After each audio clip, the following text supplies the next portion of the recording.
I'm Sarah Mitchell, 34, and today I stood in front of the entire marketing department while our Vice President Patricia Williams demanded I publicly apologize to her daughter, Madison. Patricia's face was flushed with rage as she pointed at me, accusing me of bullying and sabotaging Madison's career. Little did she know, I had my phone in my pocket recording every meeting with Madison for the past 3 months. As I connected my phone to the conference room speakers, Patricia's confident smirk vanished. Sometimes the best revenge is just hitting play. If you've ever dealt with workplace nepotism or family drama that went nuclear, you know exactly how I felt in that moment. Before I tell you how this all started and the absolute chaos that followed, drop a comment letting me know where you're watching from. Have you ever wished you had proof when someone was lying about you? This story might just inspire you to start documenting everything.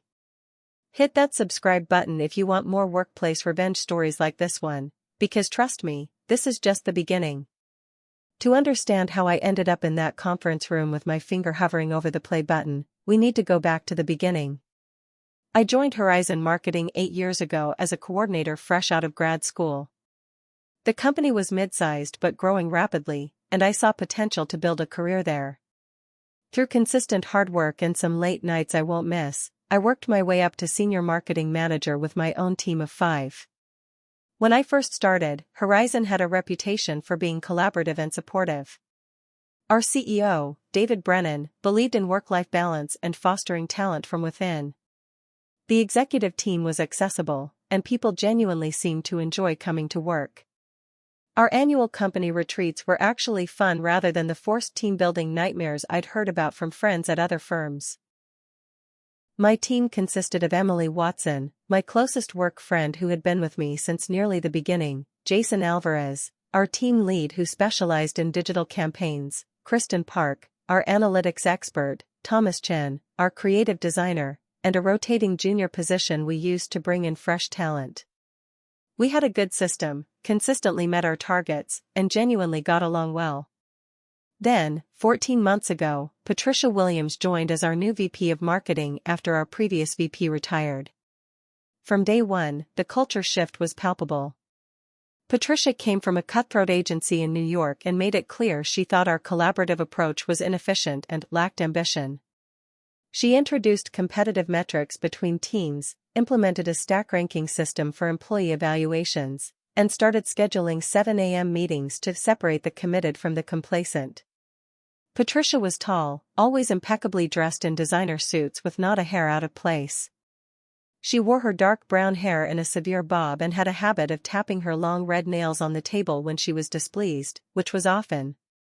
Her management style consisted of public praise for her favorites and private, scathing criticism for everyone else. Our initial interactions were professional but distant. I noticed early on that Patricia seemed to dismiss my ideas in meetings only to repackage them as her own initiatives later. But I kept my head down, focused on delivering results, and maintained my team's morale as best I could amid the changing environment. The first real red flag came when Patricia started sitting in on my team meetings unannounced. She claimed it was to get a better understanding of our process, but it felt more like surveillance. She questioned our campaign strategies in front of clients and revised project timelines without consulting me first. Around this time, rumors started circulating about potential layoffs. The company had missed its quarterly targets for the first time in 3 years, and Patricia had been tasked with optimizing departmental resources, which everyone knew was corporate speak for cutting jobs. The atmosphere grew tense as people started guarding their work more closely and staying late to appear indispensable. On the personal front, I was still rebuilding my life after finalizing my divorce 2 years earlier.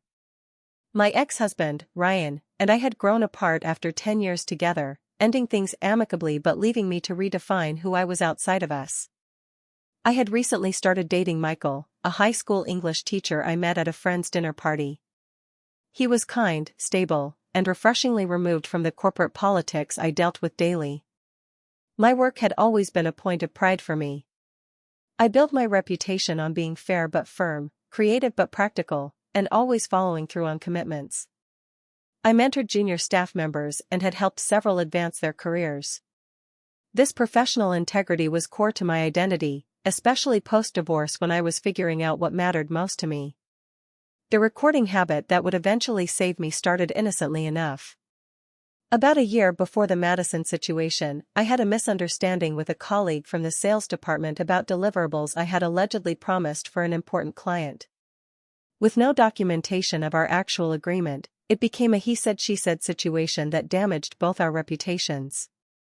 After that, I began documenting important conversations and meeting notes that I would email to attendees, creating a paper trail I could reference if needed. Little did I know this practice would evolve into something much more critical.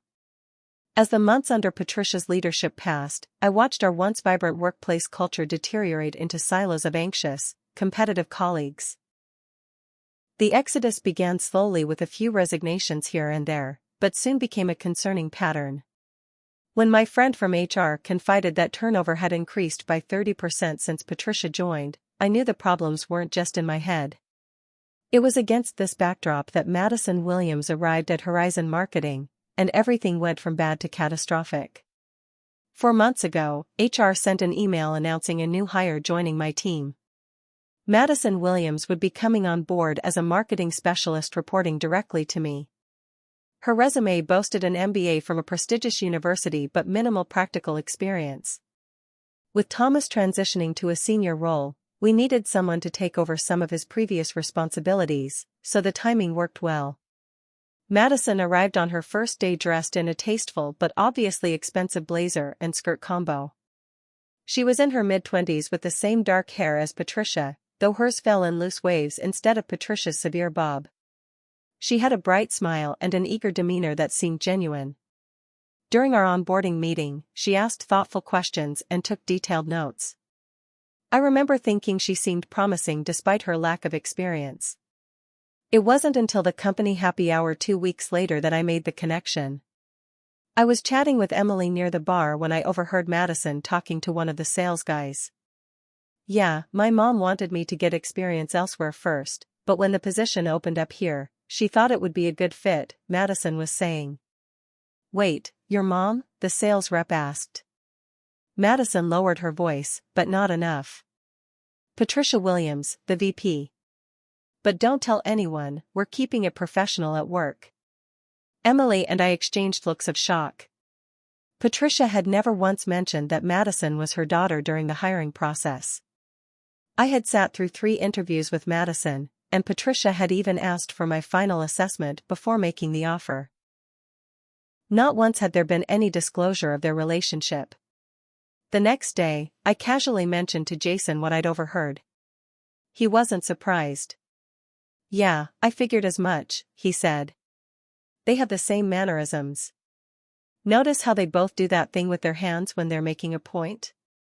Plus, Patricia suddenly started attending all our team meetings right after Madison joined. Over the next few weeks, I made a genuine effort to train Madison and integrate her into our team. I assigned her manageable projects to build her confidence and paired her with Thomas to learn our creative processes. Despite my misgivings about the nepotism, I was determined to treat her fairly. At first, Madison played the part of an eager learner well. She brought coffee for team members, volunteered for additional projects, and stayed late to finish tasks. The rest of the team seemed to accept her, though there were occasional raised eyebrows when Patricia would stop by our area specifically to chat with Madison. The transformation was subtle at first.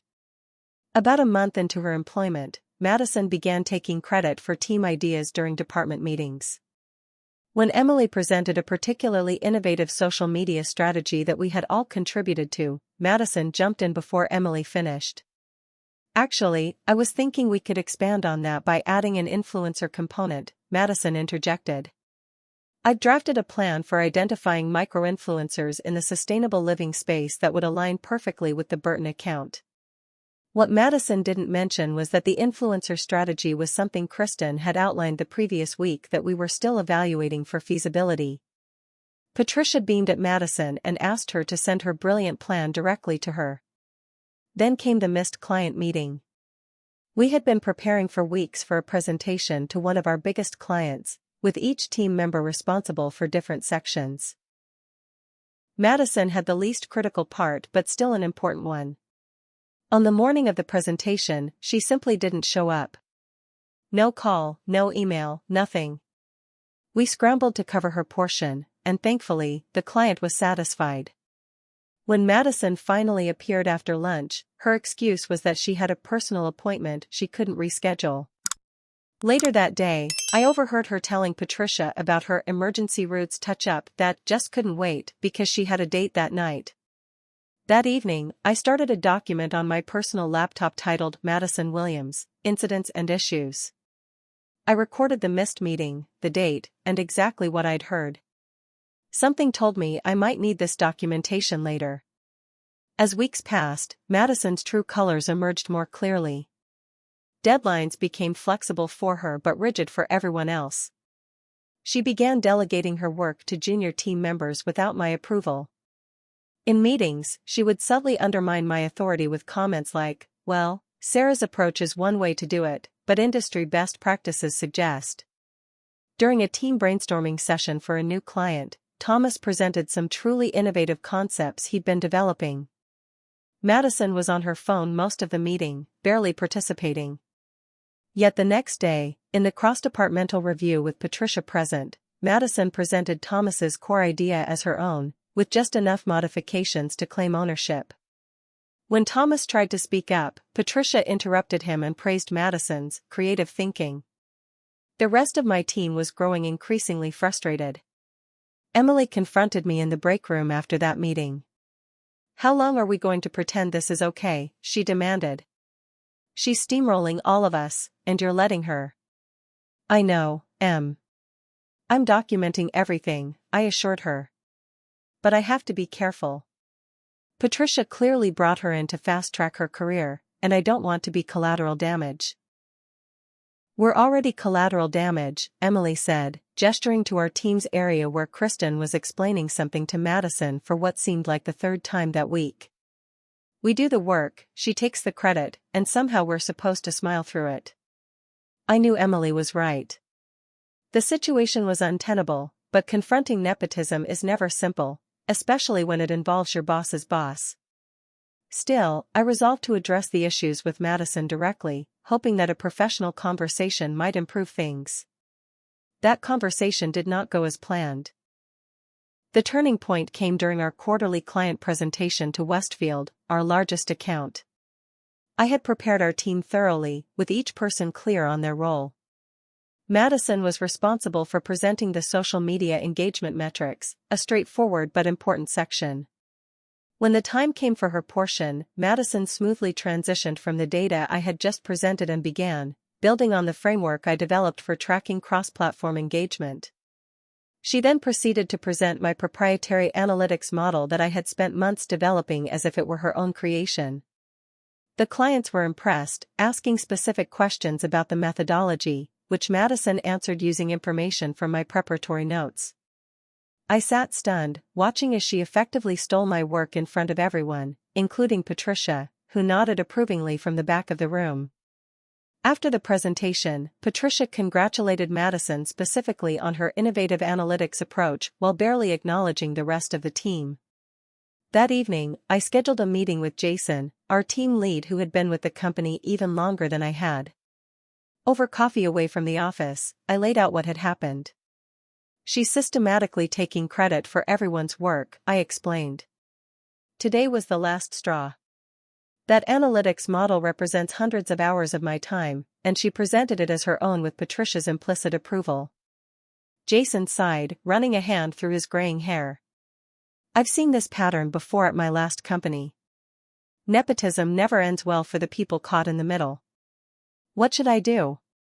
"HR reports directly to Patricia, so that avenue seems risky." "Document everything," Jason advised. "And given how things are escalating, you might want to consider recording your one-on-ones with Madison. Michigan is a one-party consent state, so it's legal as long as you're part of the conversation." That night, I researched the legality of workplace recordings thoroughly. Jason was right about Michigan law, and our employee handbook didn't specifically prohibit recordings, though it did have standard confidentiality clauses about company information. The ethical considerations weighed on me. Recording conversations without someone's knowledge felt somewhat underhanded, regardless of legality. I spoke with Michael about it over dinner, careful not to reveal too many company details. "It sounds like you're in a situation where your integrity and work are being compromised," he said thoughtfully. "Documentation is self-protection, not an attack. If everything is as aboveboard as it should be, the recordings will simply confirm that." His perspective helped clarify my thinking. The next morning, I downloaded a voice recording app on my phone that could run in the background. I set up a notification system to remind myself to start it before any meeting with Madison. I also created a secure folder system to organize the files by date and context.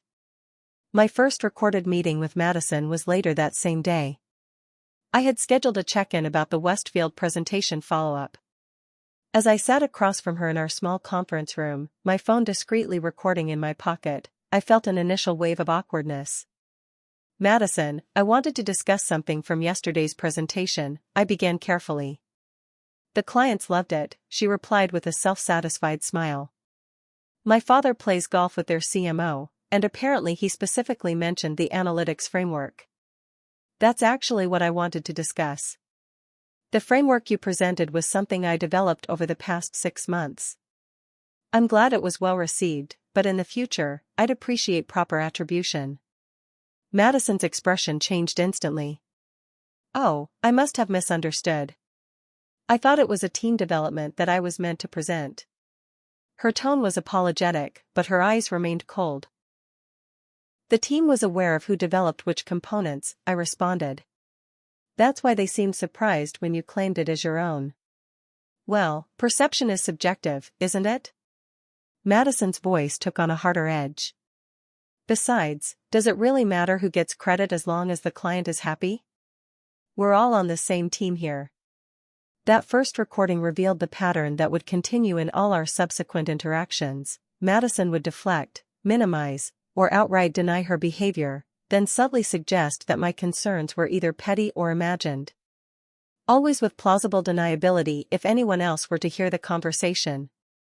Over the next weeks, I recorded all one-on-one meetings with Madison and any team meetings where she was present. The collection of evidence grew, revealing a disturbing pattern. During a budget meeting, "I'll need the final numbers by Friday," I told her, to which she agreed clearly. Later, when she missed the deadline, she claimed, "You never gave me a firm deadline, just said when you can." On the Westfield social campaign, I had to completely redo Thomas's graphics. "They were nowhere near client standards," she told Patricia. But in my recording from the day before, she had said to me, "Thomas's designs are perfect as is, I'll present them tomorrow without changes." After missing another deadline, no one told me I needed to complete that section. I thought Kristen was handling it. But my recording from our planning meeting had her explicitly accepting responsibility for that exact deliverable. Perhaps most damning was a casual comment she made while waiting for others to join a meeting. "Mom thinks the restructuring will be good for the department. Dead weight will be cut, but I obviously don't need to worry." When I asked what restructuring she was referring to, she quickly backpedaled, claiming she was talking about a friend's workplace, not ours. As my evidence accumulated, I began to notice Madison and Patricia having more private meetings. Patricia's attitude toward me grew increasingly cold, with more critical feedback on my work and questioning of my team management. In department meetings, Patricia began interrupting me or dismissing my input while enthusiastically supporting Madison's contributions, even when they were problematic or impractical. My suspicion that Madison was reporting back to Patricia was confirmed when Patricia referenced details from a private conversation I'd had with Madison about team resource allocation. "Madison mentioned you're struggling with distributing workload effectively," Patricia said during my monthly review. "Perhaps management at this level isn't the right fit for your skills." It was becoming increasingly clear that Madison and Patricia were working in tandem, with Madison systematically undermining me while Patricia created a performance case against me. With each recording I added to my collection, my anxiety grew, but so did my resolve to protect myself and my team. The crucial recording came after a particularly tense team meeting. Madison had once again taken credit for someone else's work, this time Kristen's market analysis. When everyone had left, Madison lingered in my office. "You seemed upset in the meeting," she said, her tone falsely concerned. "I think you know why," I replied. "That was Kristen's analysis you presented as your own." Madison's facade dropped instantly. "Look, we both know how this works. My mother runs this department, and she's grooming me for leadership. You can either support me and benefit from our rise, or you can keep being difficult and find yourself without a job after restructuring." "Is that a threat?" I asked, my phone recording every word. "It's a reality check. Mom already thinks you're not cutting it. We're looking at a department-wide reorganization, and your position is definitely on the table. But it doesn't have to be that way if you start being more supportive of my contributions." That recording became my insurance policy, clear evidence of Madison's true intentions and confirmation of what I had suspected for months. The situation reached a breaking point during our quarterly planning meeting. All department managers presented their projections for the upcoming quarter, with Patricia presiding. When Madison and I presented our team section, disaster struck. Madison had prepared the budget projections despite my concerns about her limited financial experience. As suspected, she had made a major error, underestimating costs by nearly 30%. When the finance director questioned the numbers, I had to step in and explain the discrepancy, providing the correct figures I had fortunately brought as backup. Madison looked mortified, and Patricia's expression darkened with each correction I made. I tried to be diplomatic, framing it as a simple spreadsheet error rather than incompetence, but the damage was done. After the meeting, Madison stormed into my office and closed the door. My hand instinctively moved to my phone to activate the recording app. "You completely undermined me in there," she hissed, her composed facade entirely gone. "You made me look like an idiot in front of the entire executive team." "Madison, the numbers were incorrect. Finance would have caught it eventually, and the consequences would have been worse," I explained calmly. I tried to minimize the embarrassment. "Don't pretend you were doing me any favors," she snapped. "You've been out to get me since day one because you're threatened by me. You know I'm going to have your job eventually. This isn't about job competition. It's about presenting accurate information to the company. That's our responsibility." Madison laughed, a harsh sound devoid of humor. "You still don't get it, do you? My mother and I have been planning this for months. Why do you think I was placed on your team specifically? You've got the best track record in the department, which makes you both valuable to learn from and a threat to eliminate." My blood ran cold, but I kept my expression neutral. "So you're admitting that you've been deliberately undermining me?" "Call it whatever you want," Madison said with a dismissive wave. "Strategic career advancement, learning the territory, whatever. The point is, you're fighting a losing battle. My mother has been documenting your performance issues for months. All those times you've failed to properly mentor me or created a hostile environment for me." "Those are false accusations," I said, my voice steady despite my racing heart. "Doesn't matter if they're false if no one believes you over us. Face it, Sarah. You're disposable. I'm family." With that parting shot, Madison stormed out, slamming my office door behind her. That recording was the most damning yet, a clear admission of their nepotistic plot. I saved multiple copies in various secure locations, knowing it might be my only protection. The following week, the fallout began. Patricia called me into her office for an urgent performance discussion. She slid a formal warning letter across her desk. "Madison has brought some serious concerns to my attention," Patricia began, her voice professionally detached. "She reports that you've been taking credit for her ideas, excluding her from key client interactions, and creating a hostile work environment through public criticism." The accusations were so completely backward that I almost laughed. "Patricia, that's simply not true. I have documentation of all our team interactions, and—" "Documentation can be interpreted many ways," Patricia interrupted. "The fact remains that a promising young employee feels undermined and bullied by her manager. As VP, I can't ignore that. Is there a reason you didn't disclose that Madison is your daughter during the hiring process? I asked directly. Patricia's expression hardened. Madison was hired on her own merits. Her relationship to me is irrelevant to her qualifications. It's relevant to this conversation, though, isn't it?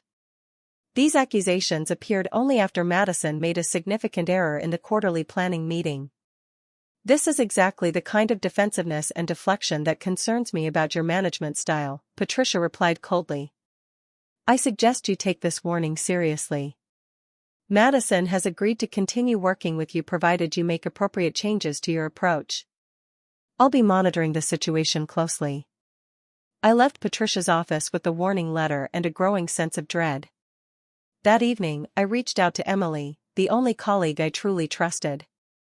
They're building a case to fire me, I told her over drinks at a bar far from the office. Madison admitted their whole plan, and I have it recorded. Emily's eyes widened. You've been recording conversations? That's actually brilliant. What are you going to do with them? I don't know yet. Going to HR seems pointless since they report to Patricia. I could go to David, the CEO, but without context, it might seem like I'm just trying to save my job with edited recordings. What about the rest of the team? We've all seen what's happening, Emily suggested.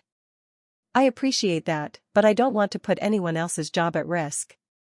This restructuring Madison mentioned sounds real, and I suspect Patricia is using it to clean house of anyone loyal to me. My fears were confirmed the next day when Jason pulled me aside to share what he'd heard through his connections in operations. There's definitely a reorganization coming, and word is Patricia has submitted a list of redundant positions. Kristen and Thomas from our team are on it. That can't be coincidence, I said. They're the two who've been most openly supportive of me. There's more, Jason continued. Madison's being positioned for a promotion to senior manager of a new sub-team they're creating. The role sounds suspiciously similar to yours. It was becoming clear that Patricia and Madison were executing a calculated plan to push me out while installing Madison in a comparable position. The recordings were my only leverage, but using them carried significant risk. If it backfired, I could lose my job and possibly damage my professional reputation. The final confirmation came in an email from Patricia late one Friday. All marketing department staff required for a special meeting Monday morning. Attendance mandatory.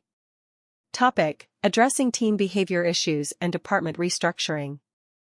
When I saw Madison's smug smile as she walked past my office after receiving the same email, I knew the time for careful consideration was over.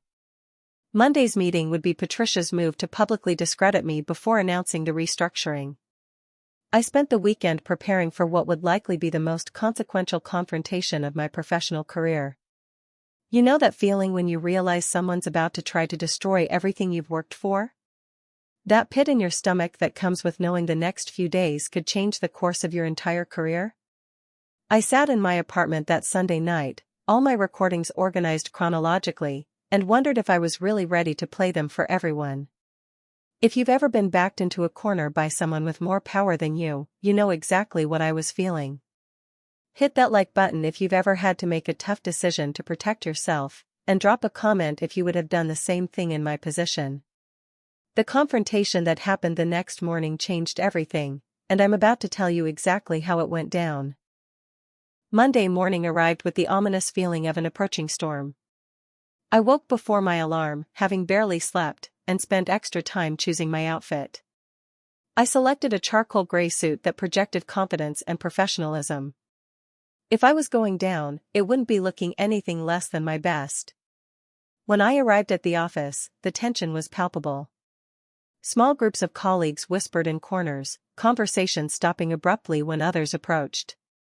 The company-wide email about restructuring had gone out late Friday, confirming layoffs but providing no specifics about which positions would be eliminated. Emily met me at my office door, her expression grim. Conference room A is being set up for a department-wide meeting. Patricia's assistant is arranging the seating, with you apparently at the front facing everyone else. Like a tribunal, I said, forcing a smile. How fitting. Are you really going to do this? Emily asked, her voice low. Use the recordings? I patted my bag where my phone and a small portable speaker were securely stored. Only if absolutely necessary. I'm hoping it won't come to that. The whole team is behind you, she assured me. Jason has been quietly spreading the word about what's been happening. More people are aware of the situation than Patricia realizes. At 9:30 a.m., we all filed into the conference room. As Emily had said, the seating was arranged with me isolated at the front, facing rows of chairs where my colleagues sat. Patricia stood at the head of the room beside a podium, Madison seated prominently in the front row. I noticed Rachel from HR in attendance, looking uncomfortable, along with Jennifer Carson, our COO, which surprised me. Jennifer rarely attended departmental meetings. Patricia began with corporate platitudes about team cohesion and maintaining professional standards before getting to the real agenda. It's come to my attention that we have a serious issue with management behavior in this department, she announced, her gaze fixed pointedly on me. As leaders, we have a responsibility to mentor and support new talent, not feel threatened by it. The room was silent as Patricia continued, specifically, I've received multiple reports of a hostile work environment being created for certain team members. Bullying and sabotage have no place in this organization. My heart pounded as I realized she was building up to publicly humiliate me before announcing the restructuring that would eliminate my position. Madison sat with a satisfied smirk, occasionally making sympathetic expressions when Patricia referenced victims of unprofessional treatment. Sarah Mitchell, Patricia finally addressed me directly, as the senior marketing manager responsible for maintaining team culture. I'm extremely disappointed in the reports I've received about your treatment of Madison Williams. Your apparent jealousy of her talents and contributions has created a toxic environment that affects the entire department. The accusations continued, each more outrageous than the last. According to Patricia, I had stolen Madison's ideas, deliberately excluded her from important client meetings, assigned her menial tasks beneath her capabilities, and undermined her in front of colleagues. It was a complete inversion of reality. Therefore, Patricia concluded, I'm requiring you to issue a formal apology to Madison right now, in front of the colleagues you've influenced with your negative portrayal of her work. Following that, we'll discuss your probationary status during the departmental restructuring. The room was dead silent. All eyes turned to me, some with confusion, others with sympathy, and a few with the morbid curiosity of watching a career execution. Would you like to say something, Sarah? Patricia prompted, her tone suggesting my only acceptable response was a groveling apology. I took a deep breath and stood. Yes, I would. Before I respond to these accusations, I think we should all hear something. I reached into my bag and removed my phone and the small speaker. Patricia's expression shifted from smug certainty to confusion as I placed them on the table. What is this? She demanded. We're here for your apology, not some presentation. This is relevant, I assure you, I said calmly as I connected my phone to the speaker. About 3 months ago, I began recording my interactions with Madison after noticing some concerning patterns. Michigan is a one-party consent state, so these recordings are perfectly legal. Madison's face drained of color. She turned to Patricia, panic evident in her expression. This is inappropriate and unnecessary, Patricia interrupted, her voice rising. Turn that off immediately. Jennifer Carson spoke up from the back of the room. Actually, I'd like to hear what Sarah has to offer. Please continue. With the COO's permission, I pressed play on the first recording. Madison's voice filled the room, crystal clear. My mother and I have been planning this for months. Why do you think I was placed on your team specifically? You've got the best track record in the department, which makes you both valuable to learn from and a threat to eliminate.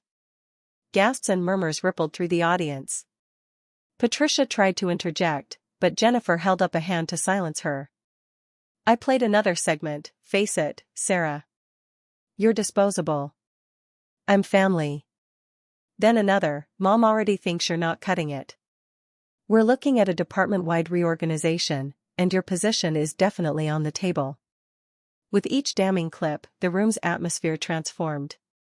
Patricia's face cycled through shock, rage, and finally, poorly concealed panic. Madison had shrunk into her chair, no longer making eye contact with anyone. The most damning recording was one from just last week, where Madison explicitly stated, "Mom gave me the list of people being cut in the restructuring. Don't worry, I made sure Kristen and Thomas were added since they're always taking your side. Once they're gone and you're demoted, the rest of the team will fall in line behind me." I stopped the playback and looked directly at Patricia. I had dozens more recordings documenting the systematic campaign of undermining, credit theft, and manipulation that Madison has engaged in with your knowledge and support. I've been saving these as a last resort, hoping the situation could be resolved professionally. But when you scheduled this public ambush to destroy my reputation before firing me, you left me no choice. The silence that followed was deafening. Jennifer Carson stood up and addressed the room. "In light of this information, this meeting is adjourned. Patricia, Madison, I need to see you both in my office immediately. Sarah, please wait for me in conference room B with your phone and any other documentation you have. Everyone else, please return to your regular work duties." As people filed out, many gave me subtle nods of support or whispered thank you. Thomas and Kristen, who had apparently been slated for termination, both looked shell-shocked but grateful. Emily squeezed my arm as she passed. "That was the most badass thing I've ever seen," she whispered. Left alone in the conference room, the adrenaline that had carried me through the confrontation began to fade, replaced by anxiety about what would come next. I had exposed corruption in the department, but at what cost to my own career? The department meeting that Monday morning was set up like a corporate execution. Conference Room A, our largest meeting space, had been arranged with rows of chairs facing a single seat at the front, clearly meant for me. As colleagues filtered in, the tension was thick enough to cut with a knife. Some avoided eye contact, while others gave me subtle nods of solidarity. Patricia stood at the head of the room next to a podium, immaculate as always in a Navy power suit, her expression smug with anticipated victory. Madison sat in the front row wearing an expertly crafted look of victimhood, occasionally accepting sympathetic pats on the shoulder from colleagues who had bought into their narrative. I noticed Rachel from HR sitting near Patricia, looking distinctly uncomfortable. More surprisingly, Jennifer Carson, our COO, had slipped in and taken a seat at the back of the room. Jennifer's presence was unexpected, as she rarely attended departmental meetings. Her sharp eyes missed nothing as she observed the scene unfolding. As the room filled, I took deep breaths to steady my racing heart. My phone felt heavy in my pocket, loaded with evidence that could either save my career or destroy it, depending on how the next few minutes played out. At exactly 9:30, Patricia called the meeting to order with practiced authority. "Thank you all for being here this morning," she began, her voice carrying that artificial warmth executives often use when delivering bad news. "As you know, Horizon Marketing is undergoing some significant changes as we optimize our organizational structure for the challenges ahead." She continued with corporate platitudes about streamlining operations and aligning talent with strategic priorities before her tone shifted noticeably. "However, before we discuss the restructuring, there's a serious matter we need to address." Patricia's gaze fixed on me with cold determination. "It has come to my attention that we have a significant leadership problem within our department that contradicts the collaborative culture we strive to maintain." The room fell silent as everyone realized where this was heading. Over the past several months, I've received numerous reports of unprofessional behavior, sabotage of team members' efforts, and creation of a hostile work environment. Patricia's voice hardened. "Such behavior has no place at Horizon, especially from those in leadership positions." I felt eyes turning toward me, some confused, others pitying. Madison had arranged her features into a perfect mask of professional concern tinged with personal hurt. "Sarah Mitchell," Patricia finally addressed me directly, "as Senior Marketing Manager, you have a responsibility to mentor and develop your team members. Instead, I have documented evidence of your systematic undermining of Madison Williams, a promising talent who has consistently demonstrated innovation and commitment to this company." The accusations continued, each more outrageous than the last. According to Patricia, I had stolen Madison's ideas, excluded her from client meetings, assigned her menial tasks beneath her capabilities, and publicly criticized her work to damage her reputation. Your apparent jealousy of Madison's talents has created a toxic environment that affects not just her but the entire department, Patricia declared, her voice rising with manufactured indignation. This behavior is unacceptable and requires immediate correction. My colleagues' expressions ranged from shock to confusion to discomfort. Those who worked directly with me exchanged puzzled glances, clearly unable to reconcile Patricia's accusations with the manager they knew. Therefore, Patricia concluded with an air of finality, I'm requiring you to issue a formal apology to Madison right now, in front of the colleagues you've influenced with your negative portrayal of her work. Following that, we will discuss your probationary status during the departmental restructuring. The room fell silent. Madison sat with practiced vulnerability, occasionally dabbing at the corner of her eye as if fighting back tears. Patricia stood expectantly, clearly believing she had backed me into an inescapable corner. Would you like to say something, Sarah? She prompted, her tone suggesting my only acceptable response was complete surrender. I took a deep breath, stood up, and moved to the front of the room. My heart pounded so hard I could feel my pulse in my ears, but externally I maintained calm. Yes, I would like to say something, I began, my voice steadier than I expected. Before I respond to these accusations, I think we should all hear something important. I reached into my bag and pulled out my phone and a small portable speaker I had brought specifically for this moment. As I placed them on the table and began connecting them, Patricia's expression shifted from smug certainty to confusion. What is this? She demanded, her confidence wavering slightly. We're here for your apology, not some presentation. This is directly relevant to the accusations you've just made, I replied calmly. About 3 months ago, I began recording my interactions with Madison after noticing some concerning patterns. Michigan is a one-party consent state, so these recordings are perfectly legal. Madison's face drained of color. She turned to Patricia with undisguised panic. Patricia stepped forward, her body language suddenly aggressive. This is completely inappropriate and unnecessary, she interrupted, her voice rising. Turn that off immediately. This meeting is about your behavior, not. Actually, Jennifer Carson's authoritative voice cut through from the back of the room, I'd like to hear what Sarah has to present. Please continue. With the COO's permission, I pressed play on the first recording. Madison's voice filled the room, crystal clear, my mother and I have been planning this for months. Why do you think I was placed on your team specifically? You've got the best track record in the department, which makes you both valuable to learn from and a threat to eliminate. Gasps and murmurs erupted around the room. Patricia attempted to interject, but Jennifer held up a hand to silence her. I played another segment, face it, Sarah. You're disposable. I'm family. Then another, Mom already thinks you're not cutting it. We're looking at a department-wide reorganization, and your position is definitely on the table. With each damning clip, the atmosphere in the room transformed. Colleagues who had looked at me with pity now stared at Madison and Patricia with shock and disgust. Patricia's face cycled through expressions of shock, rage, and poorly concealed panic. Madison had shrunk into her chair, no longer making eye contact with anyone. The most damning recording was one from just last week. Mom gave me the list of people being cut in the restructuring. Don't worry, I made sure Kristen and Thomas were added since they're always taking your side. Once they're gone and you're demoted, the rest of the team will fall in line behind me. As I stopped the playback, the silence in the room was absolute. Every eye moved between Patricia, Madison, and me as the implications of what they'd just heard sank in. I have dozens more recordings, I said into the silence, documenting the systematic campaign of undermining, credit theft, and manipulation that Madison has engaged in with Patricia's knowledge and support. I've been saving these as a last resort, hoping the situation could be resolved professionally. But when you scheduled this public ambush to destroy my reputation before firing me, you left me no choice. Patricia's composed facade had completely crumbled. Madison looked physically ill.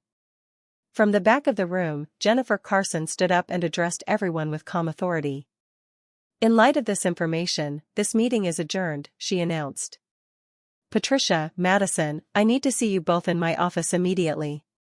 Sarah, please wait for me in conference room B with your phone and any other documentation you have.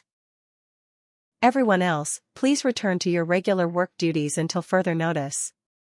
As people filed out, many gave me subtle nods of support or whispered words of encouragement. Thomas and Kristen, who had apparently been slated for termination, both looked shocked but relieved. Emily squeezed my arm as she passed. That was the most badass thing I've ever seen, she whispered. Left alone in the conference room, the adrenaline that had carried me through the confrontation began to fade, replaced by anxiety about what would come next. I had exposed corruption in the department, but at what cost to my own career? The hours following the confrontation passed in a blur. I sat alone in conference room B, organizing my documentation and occasionally responding to supportive text messages from Emily and other team members.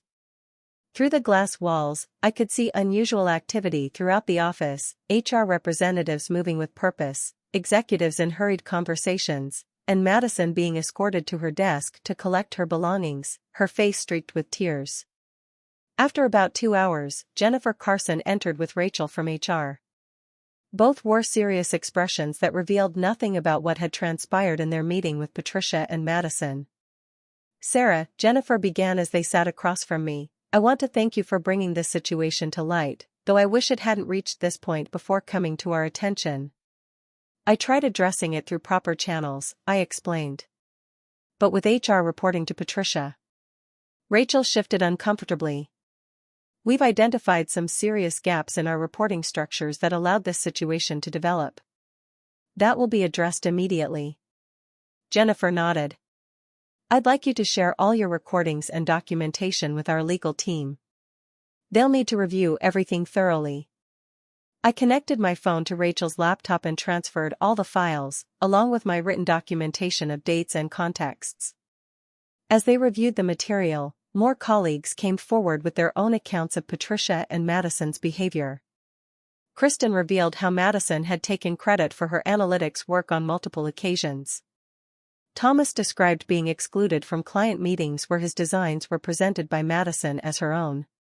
Even Jason, who typically avoided conflict, shared emails showing Patricia's preferential treatment of Madison. We've placed you on paid administrative leave during the investigation, Jennifer informed me. This is standard procedure and not a reflection on you. We need time to review all the evidence and determine appropriate next steps. I nodded, understanding the complexity of the situation. What about my team? The restructuring? All personnel decisions are on hold pending our investigation, Jennifer assured me. No one will be terminated as part of any restructuring until we've completed a thorough review. As I packed up my belongings, I felt a strange mix of vindication and anxiety. I had stood up for myself and my team, but my professional future remained uncertain. Michael picked me up from the office, his face a picture of concern and pride. You did the right thing, he said as we drove home. No matter what happens next. The following days were tense. I received frequent updates from Emily, who reported that Patricia had not returned to the office after that Monday. Madison had been seen briefly collecting the rest of her things, escorted by security. The company rumor mill was working overtime, with various versions of what had happened spreading throughout departments. On Thursday morning, my phone rang with Jennifer Carson's name on the display. Sarah, I'd like to meet with you tomorrow morning, she said without preamble. We've completed the initial phase of our investigation. Should I be concerned? I asked, my stomach tightening. Just come prepared to discuss your future with Horizon, Jennifer replied cryptically. That night, I barely slept, running through all possible scenarios in my head. Michael tried to reassure me, pointing out that if they were planning to terminate me, they would have done so immediately rather than conducting such a thorough investigation. Friday morning, I dressed carefully in my best suit and arrived at Horizon 15 minutes early for my meeting with Jennifer. To my surprise, David Brennan, the CEO, was also present in the conference room. Sarah, thank you for coming in, David began, his expression serious but not unfriendly. The events of this week have been deeply troubling for everyone at Horizon. Jennifer nodded in agreement. We've conducted a comprehensive investigation, including interviews with nearly everyone in the marketing department and review of all available documentation and recordings. The findings are unambiguous, David continued. Patricia and Madison Williams engaged in a clear pattern of nepotism, workplace manipulation, and ethical violations that go against everything Horizon stands for. Relief washed over me as Jennifer added, Patricia has been terminated, effective immediately. Madison submitted her resignation rather than face termination. But that's just the beginning of what we discovered. They proceeded to explain that once they started investigating Patricia, they uncovered additional concerning practices, preferential vendor contracts with her husband's consulting firm, manipulated performance metrics to justify bonuses, and misreported campaign results to clients. This situation has revealed serious flaws in our oversight and reporting structures, David acknowledged. Changes are already being implemented to ensure nothing like this happens again. Jennifer leaned forward, her expression softening slightly. Sarah, we want to apologize for what you experienced. No employee should have to resort to recording conversations to protect themselves from management abuse. What happens now? I asked, still uncertain about my own future. That's up to you, David replied. We'd like to offer you the position of Director of Marketing, reporting directly to Jennifer. The role would include implementing the departmental reorganization, the legitimate one, not Patricia's version, and helping rebuild the culture and trust that's been damaged. The offer caught me by surprise. Director of Marketing? That's 2 levels above my current position. Jennifer smiled for the first time that morning. You've demonstrated exceptional leadership, integrity, and strategic thinking throughout this ordeal. Those are precisely the qualities we need in our leadership team moving forward. I accepted the offer, feeling a mix of vindication and responsibility. As we discussed transition details, Jennifer mentioned that several employees had already expressed relief that I would be returning. Your team has been remarkably loyal, she observed. That speaks volumes about your leadership. When I left the meeting, I immediately called Michael with the news. His enthusiastic response and unwavering support throughout the ordeal had been my anchor during the uncertainty. Returning to the office the following Monday was surreal. A company-wide email had gone out announcing Patricia's departure, Madison's resignation, my promotion, and a commitment to organizational improvements. While details of the recordings weren't shared publicly, the general understanding around the office was that I had exposed significant wrongdoing. As I walked to my new office, Patricia's former space, now stripped of her personal touches, colleagues stopped me to offer congratulations and support. Emily hugged me tightly, tears in her eyes. I knew you'd come out on top, she said. Justice actually prevailed for once. Later that morning, I gathered my team in the conference room. The atmosphere was noticeably lighter than it had been in months.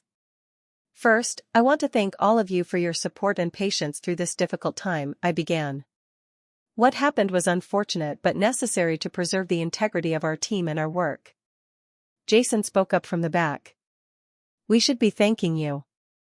You put your career on the line to stand up for all of us. I smiled, touched by his words. Moving forward, we have an opportunity to rebuild something special here. The restructuring will still happen, but it will be about optimizing our strengths, not eliminating perceived threats. As we discussed plans for the department, I was struck by the openness of the conversation, so different from the guarded interactions that had become normal under Patricia's leadership. That afternoon, I received an unexpected email from Madison. The subject line simply read apology. Sarah, it began, I know words are inadequate after what happened, but I want to apologize for my behavior. My mother convinced me that corporate success required the kind of tactics we employed, and I was wrong to listen. I'm not asking for forgiveness, just acknowledging my responsibility. I wish you success in your new role. After careful consideration, I responded simply, Madison, I appreciate your apology. I hope you find a path forward that allows you to succeed on your own merits. They are sufficient when applied ethically. The weeks that followed brought significant changes to Horizon marketing. Jennifer and I worked together to implement new anti-nepotism policies and create better reporting systems for workplace issues. The reorganization proceeded with transparency and input from all team members. Rather than cutting positions, we realigned responsibilities to better match skills with needs. My team thrived under the new structure. Kristen received a well-deserved promotion to team lead for analytics. Thomas took on expanded responsibilities in our creative direction. Emily became my right hand as senior project manager. Even Jason, who had been considering retirement, found renewed enthusiasm for his role. 1 month after the confrontation, I received a certified letter from Patricia's attorney threatening legal action for defamation and unauthorized recording. After consulting with Horizon's legal team, I learned that Patricia had been advised that pursuing the case would only result in more damaging information becoming public. The threat quietly disappeared. As director, I made a point of mentoring junior staff members, sharing what I had learned about workplace dynamics and the importance of ethical leadership. I established regular skip-level meetings where employees could bring concerns directly to me, bypassing their immediate managers if necessary. Horizon's culture slowly began to heal. David implemented company-wide training on ethical leadership and created an anonymous reporting system that went directly to an external ombudsman. The toxic competition Patricia had fostered was replaced by collaborative goal setting and transparent performance evaluation. 3 months into my new role, Jennifer pulled me aside after an executive meeting. "You know," she said thoughtfully, "sometimes it takes a crisis to reveal who people really are. This company is better because you had the courage to speak up." I smiled, thinking of the recording still stored in a secure folder on my personal cloud storage. "Sometimes," I replied, "the truth just needs to be played at full volume for everyone to hear it." Returning to Horizon as director of marketing felt both triumphant and daunting. My first day back, I walked through the office doors with my head held high but my stomach in knots. The whispers and glances followed me, but they were different now, respectful rather than pitying, curious rather than judgmental. My new office, Patricia's former space, had been cleared of her personal items but still carried the weight of her presence. I spent my first morning rearranging furniture, opening blinds that Patricia had always kept partially closed, and replacing her imposing executive desk with a more collaborative workspace setup. Small changes, but symbolically important for the fresh start I wanted to create. By mid-morning, Emily knocked on my open door, 2 coffee cups in hand. "Thought you might need reinforcements," she said, placing one on my desk. "How does it feel to be on this side of the power dynamic?" "Surreal," I admitted. "And a little terrifying. There's a difference between knowing you could do a better job than your boss and actually having to prove it." "Well, the bar Patricia set wasn't exactly high in the ethics department," Emily joked, then grew serious. "The team is really excited to work with you in this new capacity. There's a lot of healing needed, but also a lot of hope." My first priority was meeting with my team collectively. I gathered everyone in conference room B, deliberately avoiding the room where the confrontation had occurred, and faced the colleagues who had supported me through the ordeal. "I want to start by acknowledging what we've all been through," I began, looking around at their expectant faces. The past few months under Patricia's leadership created a toxic environment that affected everyone. Some of you were directly targeted, others were caught in the crossfire, and all of you had to navigate a workplace where trust had been broken. Jason, sitting at the back with his arms crossed, nodded in agreement. Kristen and Thomas exchanged glances, clearly remembering their near miss with termination. "I can't promise that everything will be perfect moving forward," I continued honestly. "What I can promise is transparency, fairness, and a commitment to rebuilding the collaborative culture that made Horizon a great place to work before Patricia arrived." I outlined my initial plans, a comprehensive review of current projects and workloads, one-on-one meetings with each team member to discuss their professional goals, and collaborative sessions to define our departmental vision. "Any questions or concerns?" I asked after sharing the framework. Thomas raised his hand. what about the restructuring? Is that still happening? It was the question everyone had been afraid to ask. Yes, but not as Patricia envisioned it, I explained. Jennifer and I are working on a reorganization that focuses on optimizing our strengths rather than cutting positions. No one in this room needs to worry about their job security. The collective relief was palpable, shoulders relaxing throughout the room. After the meeting, I spent time with HR developing new processes to prevent similar situations in the future. Horizon implemented a formal anti-nepotism policy requiring disclosure of family relationships and prohibiting direct reporting lines between relatives. We created an anonymous ethics hotline that reported directly to an external ombudsman rather than internal HR, ensuring concerns could be raised without fear of retaliation. The weeks that followed were intense but productive. In individual meetings with my team members, I learned things Patricia had never bothered to discover. Kristen was pursuing a master's degree in data science and had innovative ideas for predictive analytics. Thomas had been developing a new brand visualization approach he'd been afraid to share under Patricia's leadership. Emily had remarkable strategic insights she'd kept to herself after seeing Patricia dismiss similar suggestions. My leadership approach differed drastically from Patricia's. Where she had demanded regular status updates, I instituted open project dashboards where progress was visible to everyone.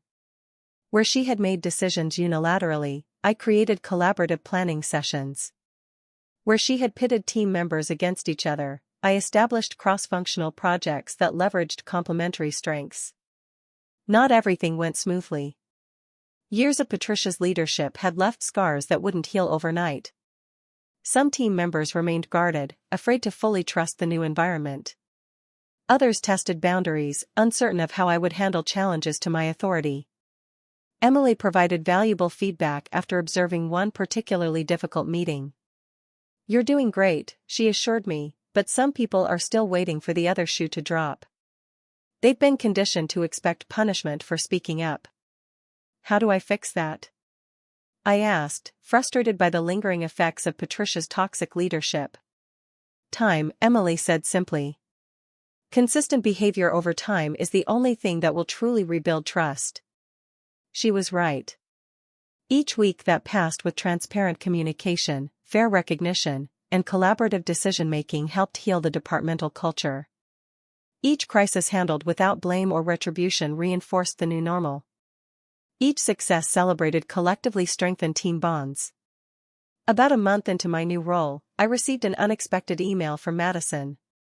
The subject line read simply, "Apology." The message was brief but seemed genuine. "Sarah, I know words are inadequate after what happened, but I want to apologize for my behavior.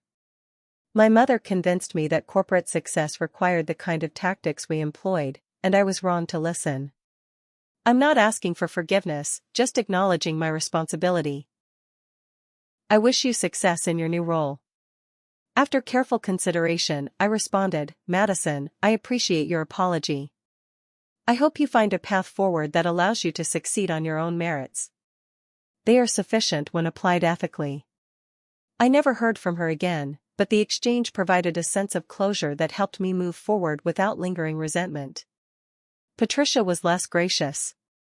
2 months after her termination, Horizon's legal department forwarded me a letter from her attorney threatening litigation for defamation and unauthorized recording.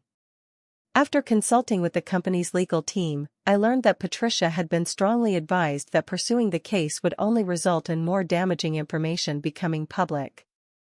The threat quietly disappeared.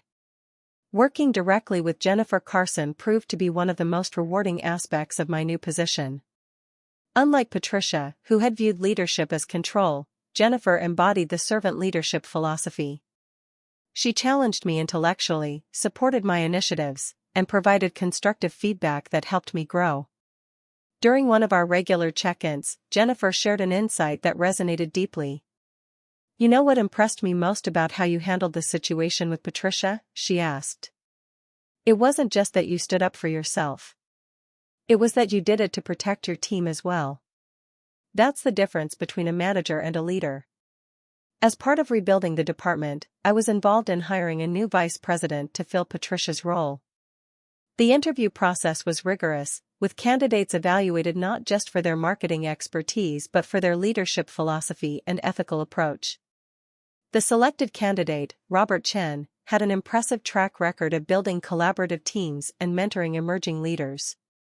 In our first meeting after Robert joined Horizon, he acknowledged the department's recent history. "I know this team has been through a challenging transition," he said. "My goal isn't to erase that history but to learn from it and build something better together." His humble approach and genuine interest in understanding each team member's perspective quickly earned him respect throughout the department.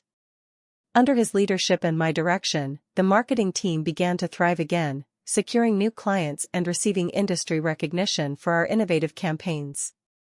6 months after the confrontation, we completed a successful reorganization that aligned with business needs while respecting individual strengths.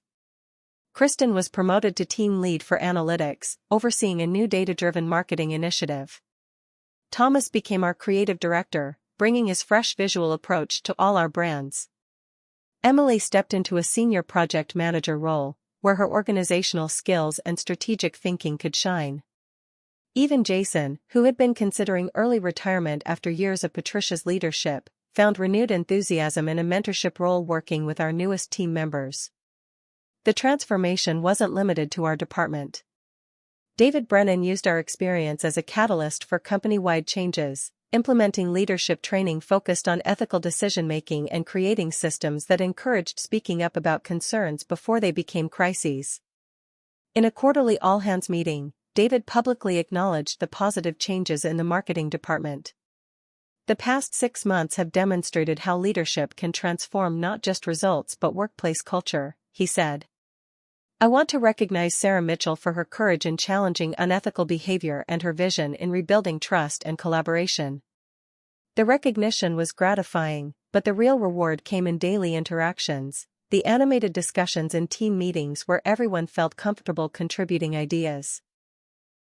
The successful pitches to clients that showcased our collective creativity, the casual conversations in break rooms that no longer fell silent when managers walked in. 1 year after the confrontation, Horizon's marketing department was unrecognizable from the toxic environment Patricia had created. Employee satisfaction scores had risen dramatically. Turnover had dropped to its lowest level in years. Our campaigns were winning awards, and client retention had never been higher. I still kept copies of those recordings, securely stored in multiple locations. Not out of fear or lingering anxiety, but as a reminder of a simple truth: sometimes the most powerful thing you can do is simply play back reality for everyone to hear. 1 year to the day after I played those recordings in the conference room, I sat in my office reflecting on how dramatically my life had changed. The marketing department under my leadership had transformed from a toxic, fear-based environment into a collaborative powerhouse. Our team had expanded, our client list had grown, and our campaign performance metrics consistently exceeded targets. My new office, decorated with awards our team had won and photos from our recent department retreat, felt completely different from the intimidating space Patricia had occupied. The door remained open most days, a physical symbol of the transparent leadership style I'd worked to implement. Robert Chen, who had been hired as the new VP of Marketing 6 months earlier, had proven to be everything Patricia wasn't: supportive, ethical, and genuinely invested in developing his team's strengths. Our working relationship was built on mutual respect rather than fear and manipulation. The company itself had evolved as well. David Brennan had used the Patricia situation as a catalyst for organizational change, implementing new policies around nepotism, ethical leadership, and reporting structures. Jennifer Carson had been promoted to President of Operations, where she continued to champion workplace culture improvements across all departments. My team had flourished under the new structure. Kristen now led our analytics division, presenting at industry conferences on data-driven marketing strategies. Thomas had been recognized in Adweek for his innovative campaign designs. Emily had stepped confidently into her role as senior project manager, mentoring new team members with the same supportiveness she had shown me during the crisis. Even Jason, who had been planning early retirement after years under Patricia's leadership, had found new purpose in a role focused on client relationship management that leveraged his decades of industry experience. My personal life had transformed as well. Michael, who had supported me unfailingly through the entire ordeal, had proposed 3 months earlier. The engagement ring on my finger caught the light as I reviewed quarterly reports, a constant reminder that standing up for myself had rippled positively through every aspect of my life. My phone buzzed with a calendar notification: industry conference, registration table duty, 1 to 3 p.m. I had volunteered our department to help staff the regional marketing conference being held in our city this week. As director, I could have assigned the task to junior team members, but I believed in leading by example and maintaining connection with the broader marketing community. At the conference center, I checked in attendees and distributed name badges, enjoying the casual conversations with industry colleagues. Midway through my shift, I looked up to scan the next badge and froze. Madison Williams stood across the registration table, looking as surprised as I felt. "Sarah," she said quietly, her expression uncertain. "I didn't know you'd be here." "I'm on the local organizing committee," I explained, professional but reserved. "Are you presenting?" Madison shook her head. "Just attending. I'm working for a small agency in Chicago now." She hesitated, then added, starting over, "I guess you could say." I nodded, scanning her badge and handing it to her. Everyone deserves a second chance when they're willing to learn from mistakes. "I have," she said, meeting my eyes directly for the first time. "More than you know." Our interaction was brief, but it lacked the animosity I might have expected. As Madison walked away, I realized I no longer harbored anger toward her. She had been both perpetrator and victim in Patricia's scheme, responsible for her actions but also influenced by a mother who had taught her toxic behaviors. Later that week, during lunch with Emily, I mentioned the encounter. "Apparently Patricia isn't doing as well," Emily informed me. "I heard from industry contacts that she struggled to find a position comparable to what she had here. Word gets around." "I can't say I'm sorry to hear that," I admitted. "Actions should have consequences." "Speaking of consequences," Emily said, "have you seen the changes in people around here? Not just our team, but throughout the company. It's like everyone stands a little taller now, speaks a little more freely." She was right. The ripple effects of that confrontation had extended far beyond our immediate team. People who had previously remained silent about concerns now felt empowered to speak up. Managers who had mimicked Patricia's controlling style had adjusted their approach or found themselves increasingly isolated. Back at the office, I had a mentoring session scheduled with Zoe, a recent college graduate who had joined our team 3 months earlier. She reminded me of myself when I first started at Horizon, eager, somewhat naive, but fiercely committed to doing good work. "The most important lesson I've learned," I told her when she asked about career advancement, "is that real leadership isn't about control or power. It's about creating an environment where everyone can do their best work without fear." "Is that why you record all your meetings?" Zoe asked innocently. I laughed, realizing she had noticed my habit of still occasionally recording particularly important conversations. "That's actually a remnant from a difficult time. In a healthy workplace, documentation shouldn't be necessary for protection. But it taught me the importance of creating clear records and setting expectations in writing." The truth was, I rarely needed to record conversations anymore. Under Robert's leadership and with the improved company culture, misrepresentations and manipulation had become the exception rather than the rule. When issues arose, they were addressed directly and resolved collaboratively. That evening, as Michael and I planned our upcoming wedding, I reflected on how different my life might have been if I hadn't taken the risk of recording those conversations, if I hadn't been pushed to the breaking point where exposing the truth became necessary. "You know," Michael said as we debated reception venues, "I fell in love with you all over again watching you stand up to Patricia that day. Not because you won, but because you refused to be broken by someone who had all the institutional power." His words touched me deeply.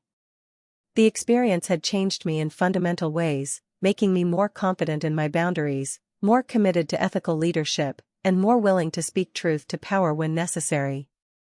The following week, as I interviewed candidates for a new position on our expanding team, one question I always asked was how they had handled ethical challenges in previous roles. Their answers revealed more about their character and potential fit with our culture than any technical question could.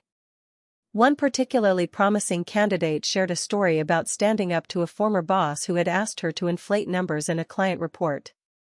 "I risked my job by refusing," she explained. "But I couldn't compromise my integrity, even when it would have been easier." "You'll fit in well here," I told her sincerely. As my second year in the director role began, Horizon announced my promotion to Vice President of Marketing, the position Patricia had once held. The irony wasn't lost on me, but the circumstances couldn't have been more different. Where Patricia had achieved her position through manipulation and fear, my promotion came with the genuine support of my team and recognition of actual results. In my acceptance email to the company, I wrote, "Leadership is a privilege that comes with responsibility, not just for business outcomes but for the well-being and growth of the people we lead. I'm honored by this opportunity and committed to continuing the positive culture we've built together." The recording that changed everything remained stored in my personal archives, a reminder that sometimes the truth simply needs to be played at full volume for everyone to hear it. But its power had evolved from evidence of wrongdoing to a lesson in courage, integrity, and the importance of standing up for what's right, even when it's difficult. 1 year later, as I reflect on that moment in the conference room with my finger hovering over the play button, I'm grateful for the path it ultimately led me down. Have you ever had to make a difficult decision to stand up for yourself or others in your workplace? I'd love to hear your experiences in the comments below. If this story resonated with you, please hit that like button and subscribe for more workplace stories with important life lessons. And if you know someone dealing with a toxic work situation right now, share this with them. Sometimes knowing you're not alone can make all the difference. Thank you for coming along on this journey with me, and remember, your integrity is always worth protecting, no matter the cost.